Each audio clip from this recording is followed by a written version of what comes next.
The envelope was sealed with dark red wax. Across the front, in elegant handwriting, were just 3 words. For Emily. My hand shook as I broke the seal.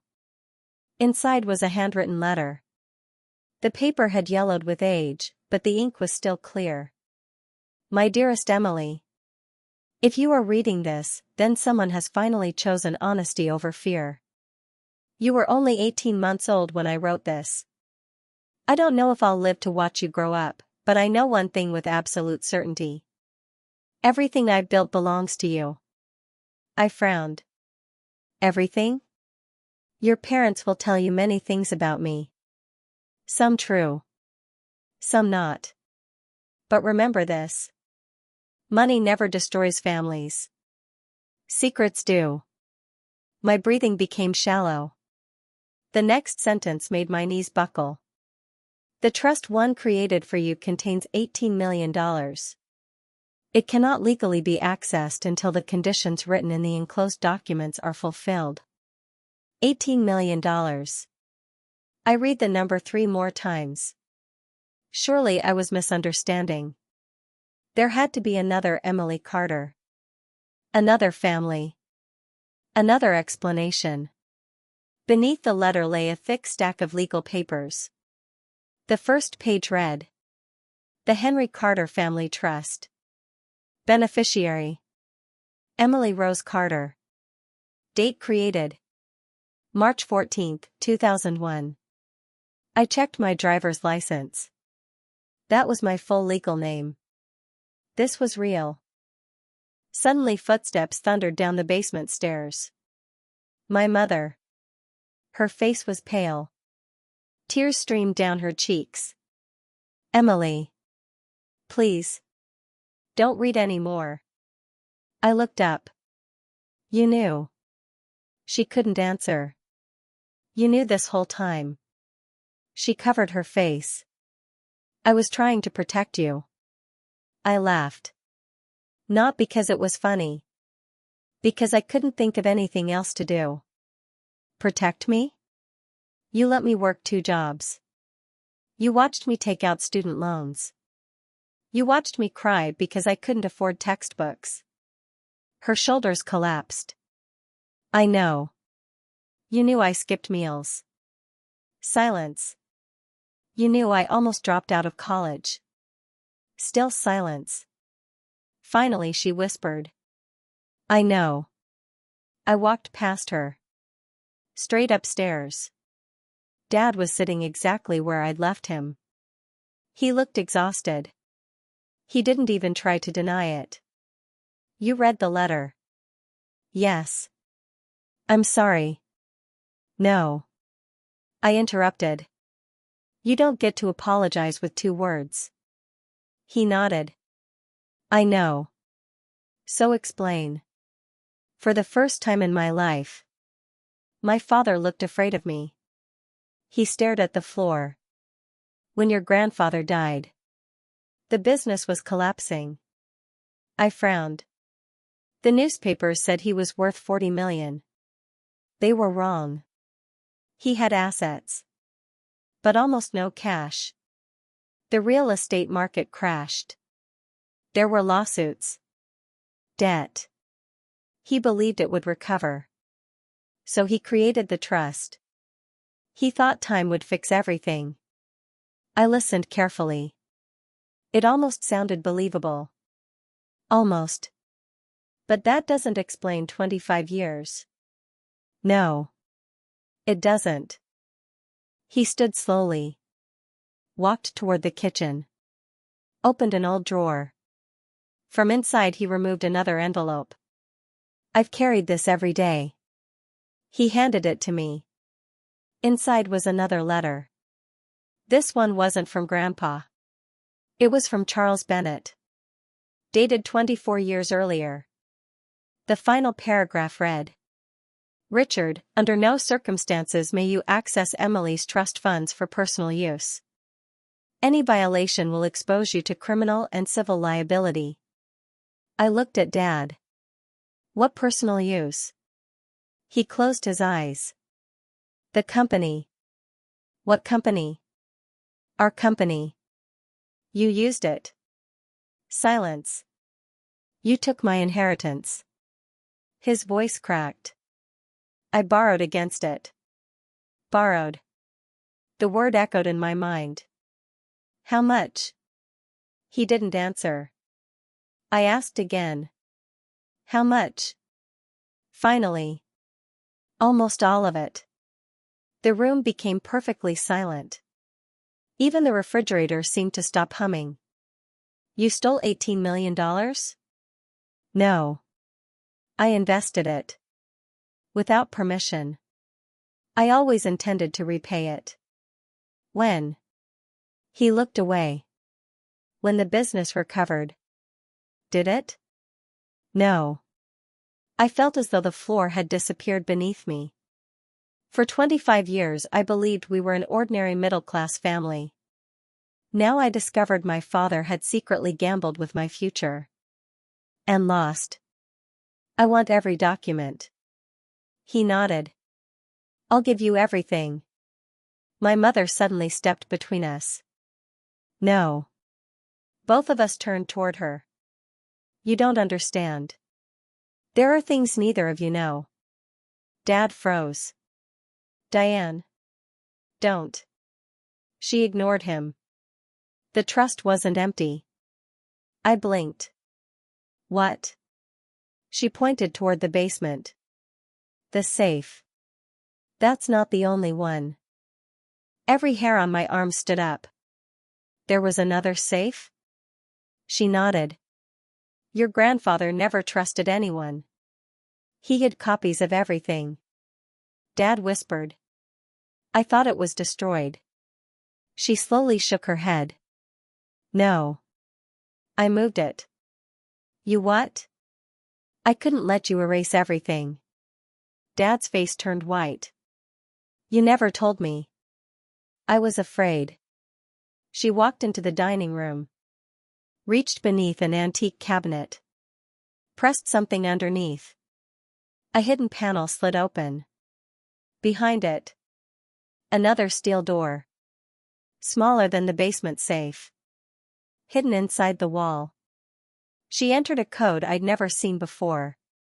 The lock clicked. Inside were dozens of neatly organized folders. Property deeds. Trust records.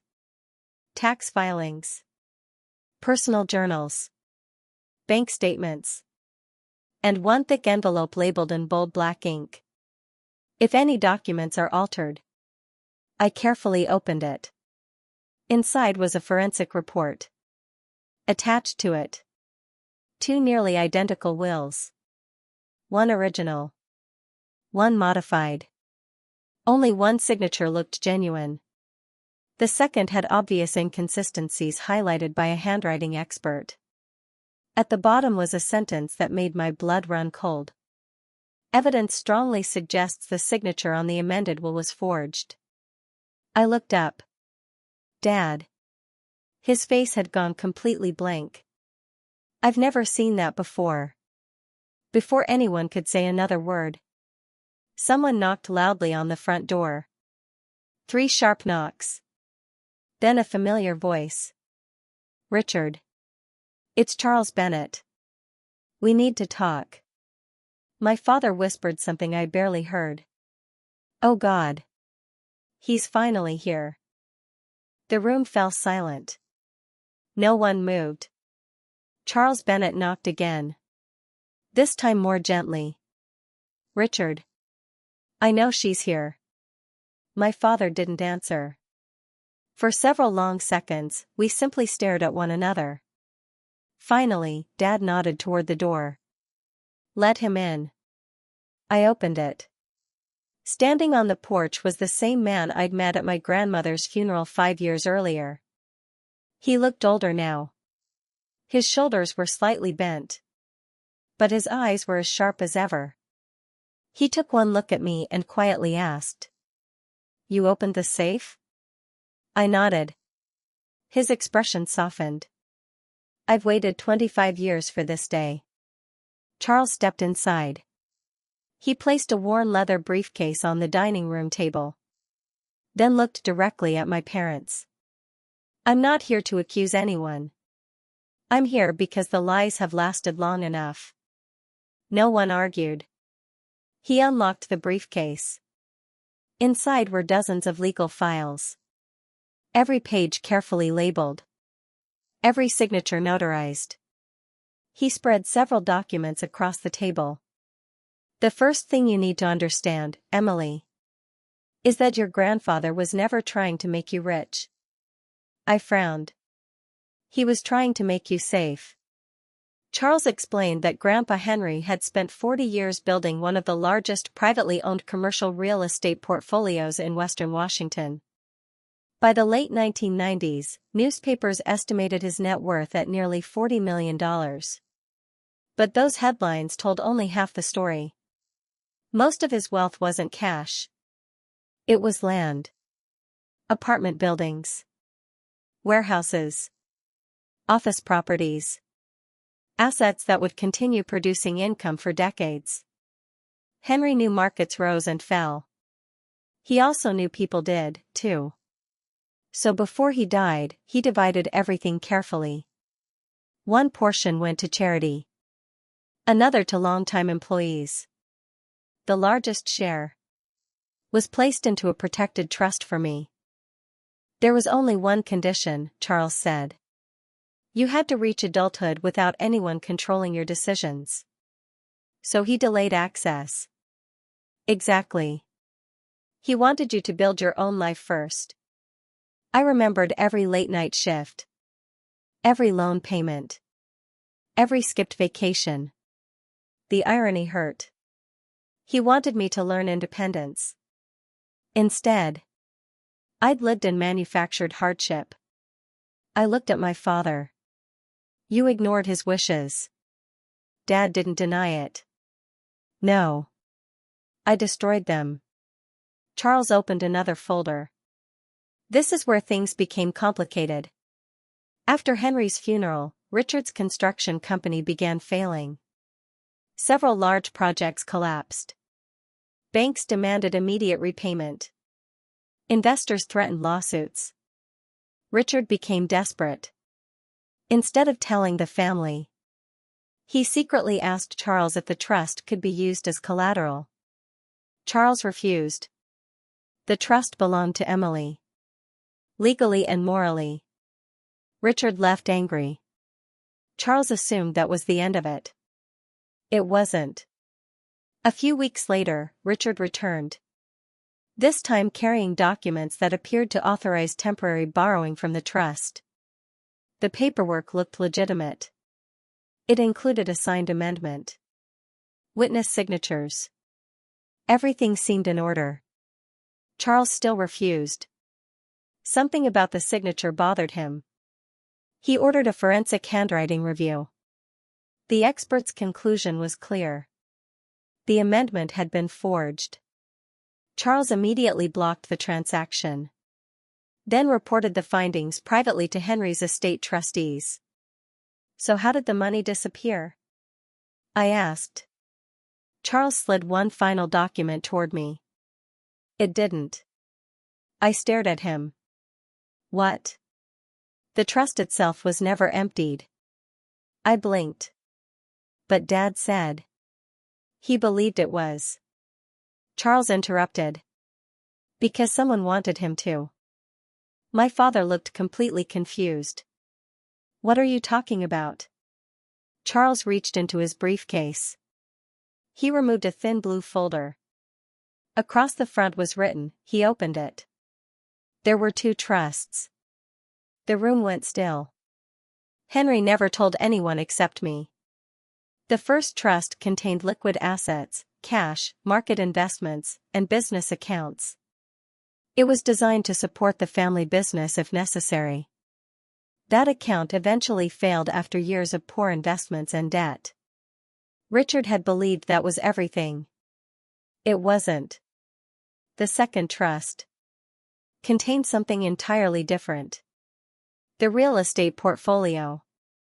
And Henry had hidden it behind layers of legal ownership designed to prevent anyone from selling it before I turned 25. Charles smiled for the first time all evening. Yesterday was your 25th birthday. I froze. Yes. Which means the protections expired yesterday morning. He handed me a single sheet of paper. At the top, current independent valuation. I read the number once.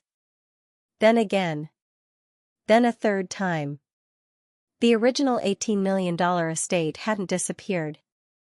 It had grown. Rental income. Property appreciation. Long-term leases. Careful management. Current estimated value. $67,842,000.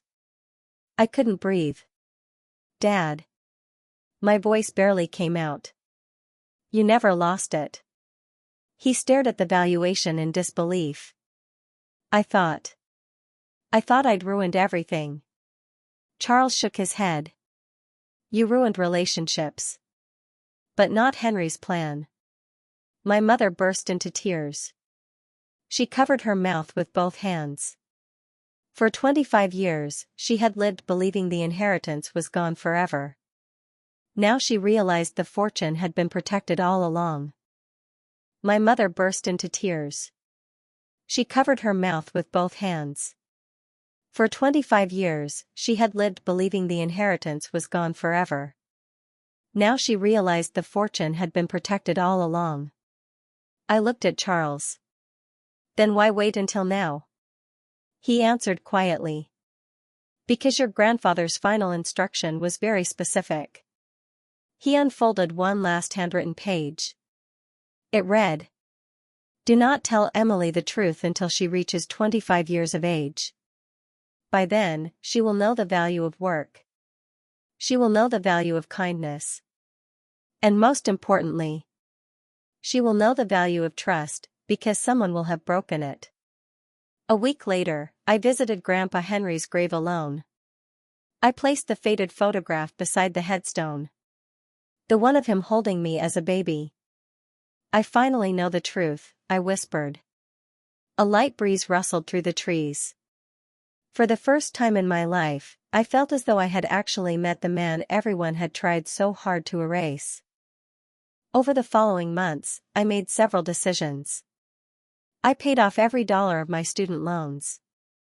I established a scholarship fund for veterinary students who came from low-income families. I restored the family properties instead of selling them. And I hired independent financial managers to ensure no single person, including me, could ever misuse the estate. As for my parents, healing wasn't immediate. Trust, once broken over 25 years, couldn't be repaired in a single conversation. But my father eventually accepted responsibility without excuses.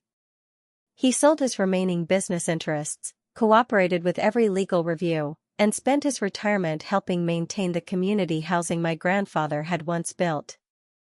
My mother stopped defending the past and began acknowledging it. We met regularly, not to erase what happened, but to understand it. Forgiveness, I learned, isn't forgetting. It's deciding that the truth deserves more space than the lie. And every year on my birthday, I visit my grandfather's grave. Not because of the fortune he left behind, but because of the lesson hidden inside that safe. The greatest inheritance isn't wealth. It's the courage to tell the truth, even when it's decades overdue.